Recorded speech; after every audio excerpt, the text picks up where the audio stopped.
사랑과 은혜의 하나님, 오늘도 저희들을 단잠에서 일깨우시고 이 새벽 시간 주님과 함께 동행할 수 있도록 이끌어 주심을 감사합니다.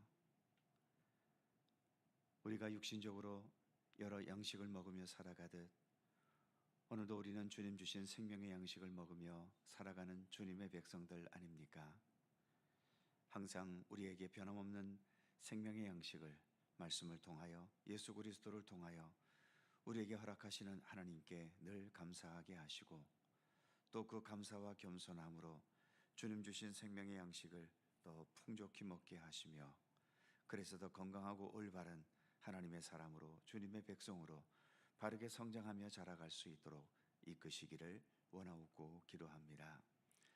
오늘도 더 참된 하나님의 사람이 되기를 원하여 이처럼 하루의 첫 시간 주님 앞에 나와 겸손히 머리 숙여 싸우니 저희들 있는 모습 그대로 받아주시고, 오늘도 주님의 크신 평강과 은총으로 또 생명의 양식으로 저희들과 함께하여 주옵소서. 감사드리며 예수님의 이름으로 기도드립니다. 아멘. 찬송 503장입니다. 503장.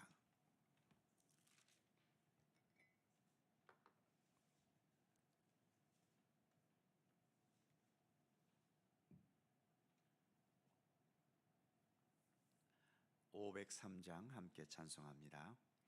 세상 모두 사랑 없어 냉랭함을 아느냐, 곳곳마다 사랑 없어 탄식 소리뿐일세.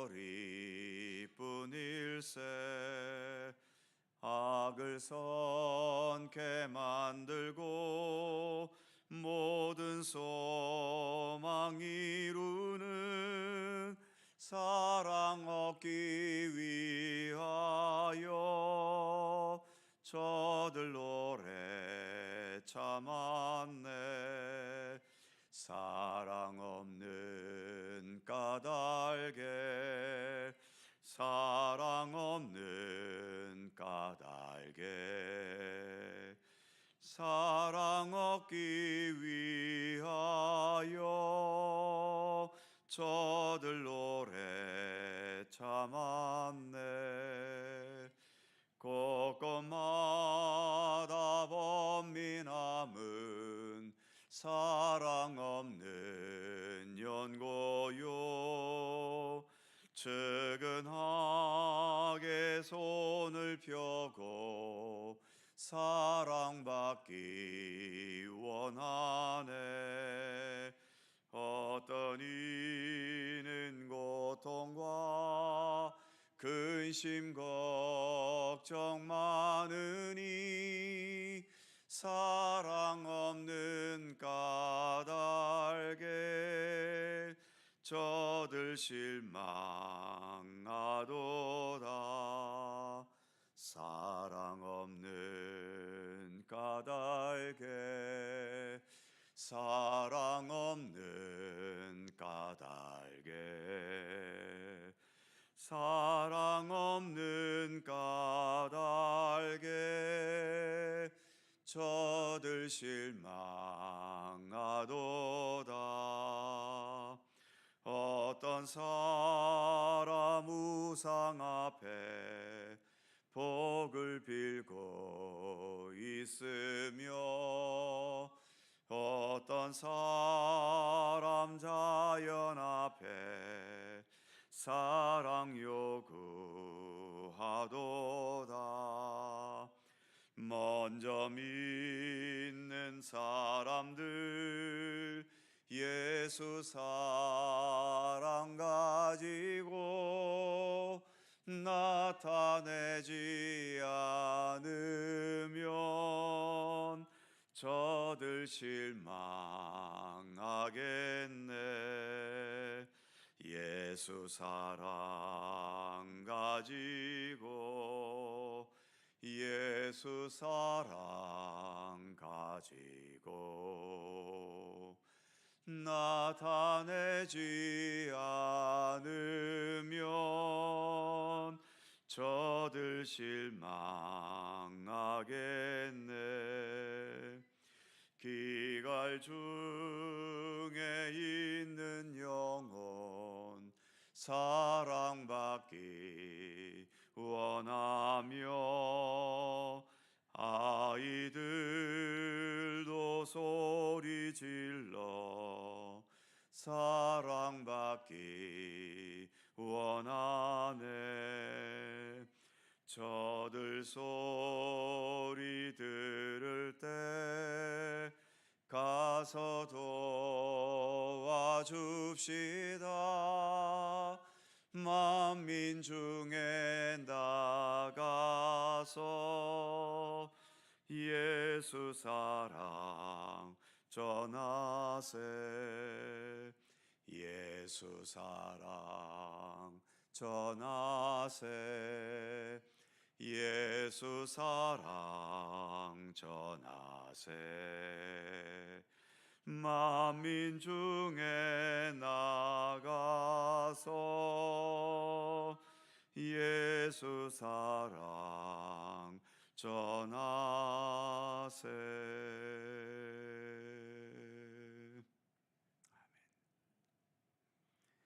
로마서 13장 8절입니다.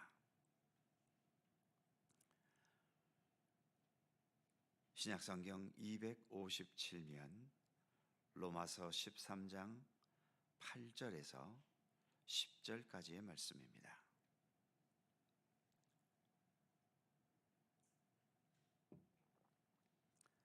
로마서 13장 8절에서 10절까지 세 개의 절을 다 함께 한 목소리로 봉독합니다. 피차 사랑의 빛 위에는 아무에게든지 아무 빚도 지지 말라. 남을 사랑하는 자는 율법을 다 이루었느니라. 간음하지 말라, 살인하지 말라, 도둑질하지 말라, 탐내지 말라 한 것과 그 외에 다른 계명이 있을지라도 네 이웃을 내 자신과 같이 사랑하라 하신 그 말씀 가운데 다 들었느니라. 사랑은 이웃에게 악을 행하지 아니하나니 그러므로 사랑은 율법의 완성이니라. 아멘. 어제까지 읽었던 1절에서 7절까지의 말씀 속에서 성도와 국가 간의 관계에 대해서 이야기하다가 갑자기 사랑의 문제로 넘어옵니다. 특히 사랑을 말하면서 빚이라는 개념을 사용하고 있지요. 8절을 보면 피차 사랑의 빚 외에는 아무에게든지 아무 빚도 지지 말라. 남을 사랑하는 자는 율법을 다 이루었느니라. 지금의 시대는 빚을 지는 게 일상화된 시대이지요. 집을 사려 해도 대출을 받아야 하고 가게를 새로 열거나 사업을 시작할 때에도 대출이 없이 하기는 웬만해서는 어렵습니다. 대학생들도 학비가 감당되지 않아서 학자금 대출을 받고 교회도 건축같이 큰 일을 하려면 어쩔 수 없이 빚을 지게 되지요. 우리 교회도 교회 건축 과정에서 빚이 있었고 아직도 우리는 그 빚을 갚아 나가고 있습니다. 지금의 시대는 악한 대출업자가 아니면 이자율이 그렇게 높지를 않지요. 반면 로마서의 배경이 되는 과거 로마 시대에는 법적으로 정한 이자는 통상적으로 12%였다고 하는데, 그러나 이것은 법적인 얘기고 실제의 상황에서는 40%가 훨씬 넘는 고리 대금업이 많이 성행했다고 합니다. 그러니까 한번 빚의 늪에 빠져들기 시작하면 웬만해서는 벗어나기가 어려웠던 거죠. 그러니까 차라리 힘들더라도 빚을 지지 않는 게 현명했던 겁니다. 그래서 오늘 본문에서도 사랑 외에는 그 어떤 빚도 지지 말라고 권면하고 있죠.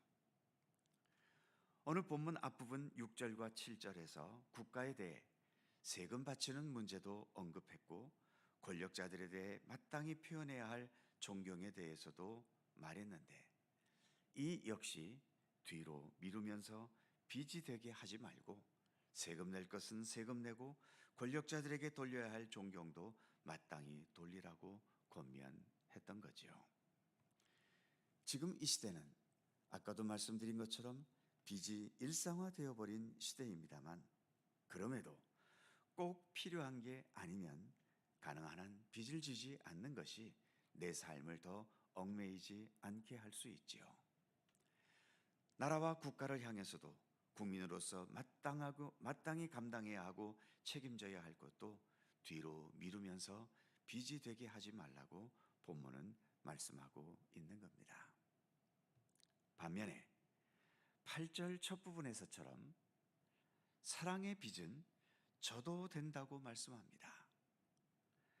사랑의 빚은 져도 된다고 하니까 남을 사랑하는데 사랑하지 않아서 빚을 지게 하라는, 빚이 되게 하라는 그런 의미의 말씀처럼 들릴 수 있겠습니다만, 그런 의미는 아니고요. 우리는 이미 갚을 수 없는 무한한 사랑의 빚을 지고 있다는 의미인 거지요.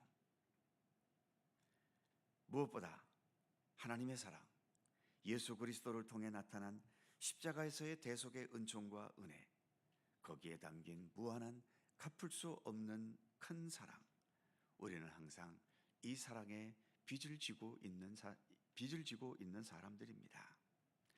아무리 갚으려고 해도 우리의 수준으로는 주님의 이러한 큰 사랑은 갚을 수 없는 은혜이고 갚을 수 없는 사랑인 거지요. 그러기에 오늘 본문에서 사랑의 빚은 져도 된다는 이 말씀은 내가 그런 갚을 수 없는 사랑을 받고 있음을, 그런 부채를 지고 있음을 잊지 말라는 것입니다. 그래서 늘 사랑하는 것에 대해 우리는 부채 의식을 가지고 다른 사람들을 조금이라도 더 사랑하려는 의지를 가져야 한다는 거죠. 또 사랑의 빚을 졌다는 것은 내가 누군가에게 사랑을 실천해 놓고서 나의 사랑을 받은 그 사람에게 대해 내가 채권자 의식을 가져서는 안 된다는 의미이기도 합니다. 즉, 사랑을 하되 내가 지은 사랑의 빚을 갚는 것일 뿐이니까 내가 행한 어떤 사랑에 대해서도 그 어떤 대가도 바라지 말라는 거지요.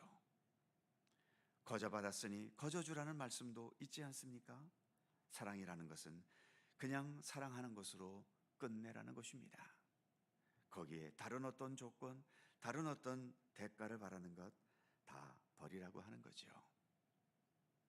내가 예수님으로부터 정말 갚을 수 없는 무한한 사랑을 빚졌다는 것을 깊이 인식한다면 그런 대가를 바라지 않고 진실하게 사랑할 수 있게 될 것입니다. 이어지는 구절에서는 이렇게 말씀하고 있지요. 간음하지 말라, 살인하지 말라, 도둑질하지 말라, 탐내지 말라 한 것과 그 외에 다른 계명이 있을지라도 내 이웃을 내 자신과 같이 사랑하라 하신 그 말씀 가운데 다 들었느니라. 즉, 십계명을 말씀하고 계신데 십계명을 크게 둘로 나눈다면 1계명부터 4계명까지는 하나님을 사랑하라는 계명이고 5계명부터 마지막 10계명까지는 내 이웃을 사랑하라는 계명인 거지요. 오늘 본문에 언급되는 것처럼 간음, 살인, 도둑질, 탐내는 것 모두가 다 이웃에 대한 사랑이 없기 때문에 행하는 죄악들이라는 겁니다. 우리 안에 진정한 사랑이 있다면 지금 본문에서 언급되는 이런 행동을 하게 될 이유가 없지 않습니까? 우리가 사는 세상에 여전히 이런 죄악들이 더해가고 있다라고 하는 것은 세상이 악하기 이전에 우리 마음속에 아직도 사랑이 충만하지 않기 때문에 나타나는 어두운 현상들인 거죠. 그러기에 아름답고 따뜻하고 평화로운 세상이 되게 하기 위해서라도 우리 믿음의 사람들이 먼저 앞장서서 주님의 사랑을 실천하고 행하고 또 그러한 사랑을 우리의 삶 속에서 바르게 지키며 살아가는 것이 참 중요하다는 것을 본문은 말씀하고 있는 겁니다. 이어지는 10절에서는 이렇게 말씀하지요. 사랑은 이웃에게 악을 행하지 아니하나니 그러므로 사랑은 율법의 완성이니라. 사랑은 악을 행하지 않는다는 겁니다. 그러니까 남을 사랑한다면서 남을 괴롭게 하고 아프게 하고 억압하려 하고 폭력을 행하는 것은 절대로 사랑이 아닙니다. 사랑은 상대를 통제하는 게 아니라 한편으로는 자유롭게 하고 다른 한편으로는 묵묵히 지켜보면서 보호해 주는 것이 진정한 사랑인 거지요. 또 부모님들이 자주 빠지게 되는 내 자식 제일주의, 이 내 자식 제일주의처럼 내 자식을 사랑한다는 이유 때문에 다른 집 자식이나 다른 사람에게 해를 가하는 것도 진정한 사랑의 범주에서는 벗어나 있는 겁니다. 안 좋게 말하면 방자하고 교만한 사랑이지, 이기적인 사랑이지, 그것이 진정한 사랑일 수는 없는 거지요. 고린도전서 13장 사랑장에 의하면 사랑은 언제나 진리와 함께하고 진리와 함께 기뻐한다고 말씀하고 있지 않습니까? 10절 마지막에 사랑은 율법의 완성이니라. 그러니까 율법을 잘 지킨다는 것은 율법 내용 자체를 잘 지키는 것이기도 하지만 그 잘 지키는 것이 참된 사랑의 의지로 지켜져야 한다는 것을 말씀하고 있는 겁니다.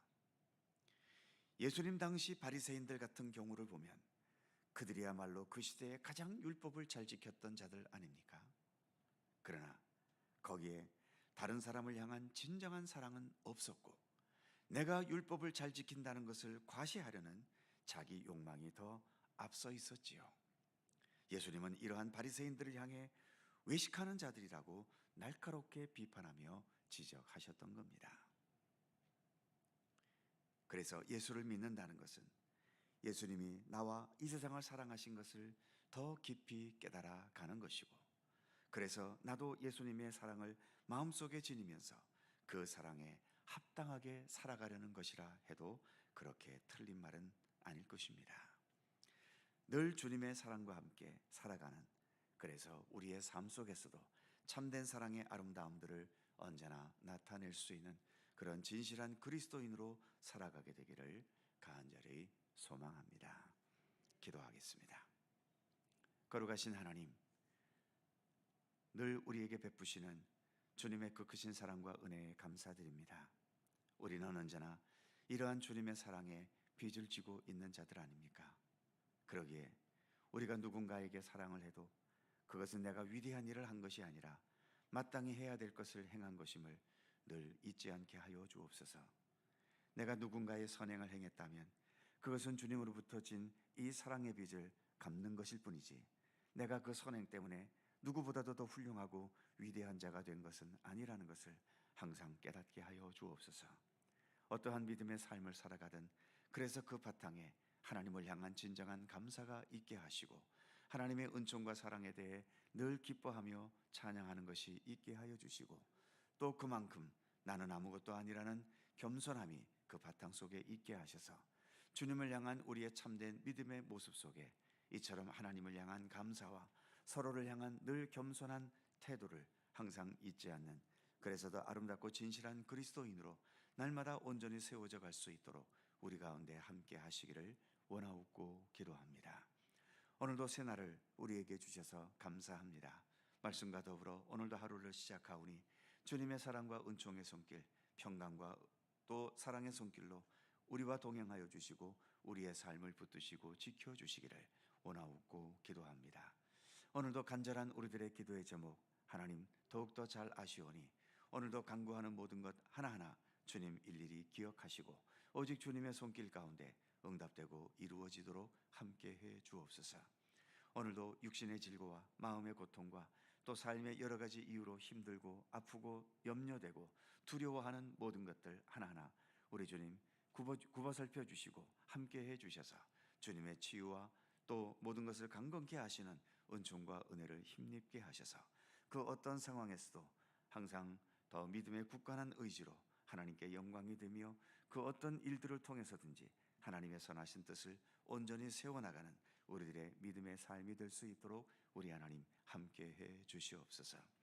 오늘도 주의 평강과 은총이 우리 모두에게 함께 하시기를 원하오며 우리 구주 예수 그리스도의 거룩하신 이름으로 기도하옵나이다. 아멘. 하늘에 계신 우리 아버지, 아버지의 이름을 거룩하게 하시며 아버지의 나라가 오게 하시며 아버지의 뜻이 하늘에서와 같이 땅에서도 이루어지게 하소서.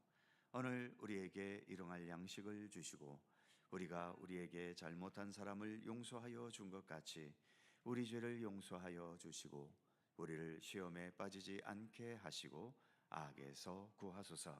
나라와 권능과 영광이 영원히 아버지의 것입니다. 아멘. 함께 기도하시고 자유롭게 돌아가시겠습니다.